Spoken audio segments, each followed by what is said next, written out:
तो हेलो दोस्तों, आज हम बात करने वाले हैं कि आप कैसे अपने ऑनलाइन स्टडी को, चाहे आपने कोई कोर्स लिया हो या कोई ऑनलाइन कोचिंग करते हो, तो मैं उसका बात कर रहा हूँ, उसके आप पॉजिटिव इफ़ेक्ट्स को फुली मैक्सिमाइज़ कर सकते हैं।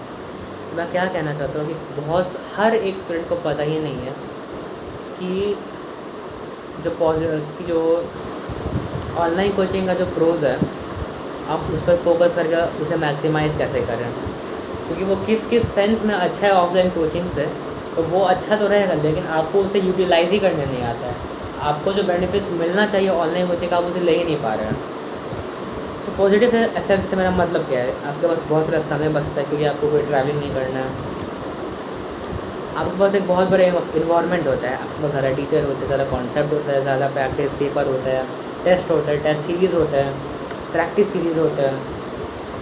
तो आपको करना कैसे है, टिप नंबर 1 है,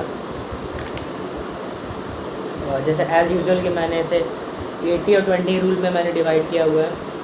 80-20% में जो 80% है वो कॉमन टिप्स है, लेकिन वो उसको मैंने डिटेल में एक्सप्लेन किया कि आपको करना कैसे है किसी भी चीज़ को। और जो 20% है वो मोस्ट इम्पॉर्टेंट में है, जो कि मैंने डायरेक्ट अपने एलीट स्टूडेंट के प्रोग्राम से उठाकर यहाँ डाला है।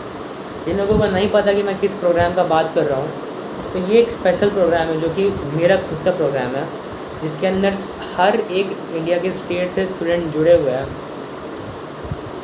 और वो लोग अपने रास्ते पर है कि वो अपने जीवन के हर एक एरिया को फुली मैक्सिमाइज़ कैसे कर सकते हैं। अब चाहे वो बॉडी बिल्डिंग हो, चाहे वो फिटनेस हो, चाहे वो स्टडी हो, चाहे वो माइंडसेट हो, चाहे वो बिज़नेस हो, अब ज़िंदगी के हर एक एस्पेक्ट को मैक्सिमाइज़ कैसे करें, उसी को मैं इस प्रोग्राम के अंदर सिखाता हूँ। वो भी स्कूल में जुड़े हुए हैं, स्कूल में रहते हुए, आप उसको जो ड्रॉप आउट नहीं करना है।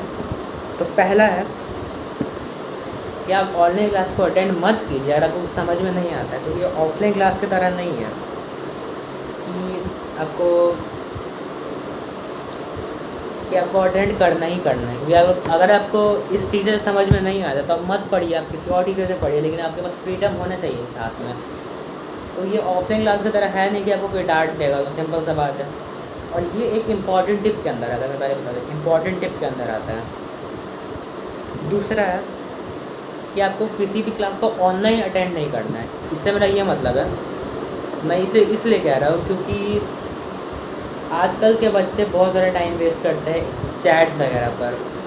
तो इससे अच्छा है कि आप उसे रिकॉर्डेड वर्जन में देखिए, और जब कोई चिट चैट होगा तो आप उसे स्किप कर दीजिएगा उस पार्ट को। तो आपका आधा घंटा तो ऐसे ही बच जाएगा, मैं गारंटी दे सकता हूँ ना, पक्का गारंटी। फिर आपको क्लास के बाद, या तो क्लास के 15 मिनट के बाद ब्रेक लेते हुए, या फिर क्लास के जस्ट तुरंत बाद आपको रिवीजन ज़रूर करना है, चाहे वो आप 15-20 मिनट के लिए क्यों ना करें, ज़रूर करें। इससे आपका जो कॉन्सेप्ट है वो ज़्यादा क्लियर होता है और आपके दिमाग में बैठ जाता है कॉन्सेप्ट कि हाँ मैंने आज ये पढ़ा है। और आपको जस्ट देखना नहीं है लेक्चर को, आपको उसे समझ कर प्रैक्टिस भी करना है। आपके टीचर जो बना रहे हैं आप उसे खुद बनाते जाइए, आपके टीचर जो बोल रहे हैं आप उसे लिखते जाइए। तो एक रफ़ नोटबुक आपके बगल में ज़रूर होना चाहिए। हाँ, आपके टीचर जो भी पढ़ाते हैं, तो उस चीज़ को पढ़ाने के 7 दिन के बाद आपको उस चीज़ की सेम चीज़ का टेस्ट खुद से ज़रूर लेना है। इससे आपका कॉन्सेप्ट क्लियर होता है, आपको पता चल रहा है कि मैं कहाँ वीक हूँ, मुझे कौन कौन से टॉपिक समझ में नहीं आते हैं। तो बहुत ज़्यादा हेल्प करता है आपको ये। और जो लास्ट स्टेप है, जो कि सबसे ज़्यादा इम्पोर्टेंट है, कि आपको क्योंकि समय नहीं लगता, कि आप ट्रैवलिंग नहीं करते, आपको समय नहीं लगता, समय बच जाता है, लेकिन वही बच्चे समय वेस्ट कर देते हैं अपने इन्वायरमेंट को सुधारने में। यानी कि मेरा बुक्स नहीं आया, मेरा बैग हुआ है, मेरा पेन हुआ है, मेरा बेड बिखरा हुआ है, टेबल प्रॉपर नहीं है। तो आपको इन सब चीज़ों को ऑलरेडी अरेंज रखना है, ताकि आपको ज़रा समय वेस्ट ना करना पड़े ऑनलाइन क्लास के पहले। या तो आप इसे बिगाड़े ही ना, या तो आप हर चीज़ों को आस पास ही रखें। अगर मुझे बुक्स चाहिए तो जस्ट बगल में, पानी चाहिए जस्ट यहाँ पर है, और मुझे कुछ भी चाहिए तो जस्ट बगल में, मुझे फ़ोन चार्ज करना है, चार्जर बगल में है। तो ऐसे आपका ईज़ होना चाहिए कुछ भी काम करने में, आपको बार बार उठना ना पड़े क्लास को छोड़कर, या क्लास के पहले ही क्यों ना। तो इस वीडियो के लिए इतना ही, अब मिलते हैं अगली वीडियो में। और आपको कुछ भी डाउट वगैरह है तो आप मुझे कमेंट सेक्शन में मुझे पूछ सकते हैं।